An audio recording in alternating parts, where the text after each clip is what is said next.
அப்பாடி! காலைல இருக்க பரபரப்புல சுத்தமா நம்ம சாப்பிடுறதே இல்ல. இல்ல ஹெல்தியா சாப்பிடுறது இல்ல. மிச்சம் மீதி என்ன இருக்கோ அத சாப்பிடுறோம். இல்ல ரொம்ப லேட்டா சாப்பிடுறோம். காலை உணவுல வந்து நம்ம பெருசா கான்சன்ட்ரேட்டே பண்றதில்ல. ஸோ, காலை உணவுல அதிக கான்சன்ட்ரேட் பண்ணணும் அப்படின்னு சொல்ட்டு, ஒரு சூப்பரான ஐடியாவோட காலை சிற்றுண்டி அப்படின்னு சொல்ட்டு, ஒரு வீட்ல இருந்து ஒரு வுமன் வந்து இந்த பிசினஸ் பண்ணிட்டு இருக்காங்க. கண்டிப்பா அவங்களுக்கு சப்போர்ட் பண்ணுங்க. அவங்க வந்து ஏகப்பட்ட மெனு வந்து வச்சிருக்காங்க. அதுல என்ன வேணுமோ நீங்களே அழகா கஸ்டமைஸ் பண்ணிக்கலாம். நீங்க இன்னைக்கு ஆர்டர் பண்ண போறீங்கன்னா, நாள் நைட் அவங்களுக்கு நைட் டெக்ஸ்ட் பண்ணிட்டா போதும். அதுக்கு தகுந்த மாரி காலைல டான்னு உங்க வீடு தேடி ஃபுட் வந்துரும். எத்தன மணிக்கு நீங்க சொல்றீங்களோ, அத்தன மணிக்கு சூப்பரா வந்து டெலிவரி பண்ணிடுவாங்க. ஆதம்பாக்கம், சென்னை ஆதம்பாக்கம் இருக்குல்ல, அதுக்கு சரவுண்டிங் உள்ள சின்ன சின்ன பிளேஸ்லலாம் இப்ப டெலிவரி பண்ணிட்டு இருக்காங்க. உங்களுக்கும் ஆர்டர் பண்ணணும்னா, நாள் நைட்டே வந்து டெக்ஸ்ட் பண்ணிட்டீங்கன்னா, மறுநாள் காலைல நீங்க சொன்ன டைம்க்கு டான்னு எடுத்துட்டு வந்து குடுத்துருவாங்க.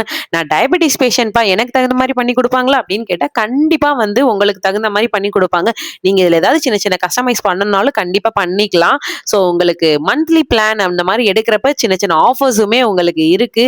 கண்டிப்பா அவங்களுக்கு நம்ம ஒரு சின்ன சப்போர்ட் பண்ணலாம். அப்படியே நம்ம சேனலை சப்ஸ்கிரைப் பண்ணிருங்க. பாய்.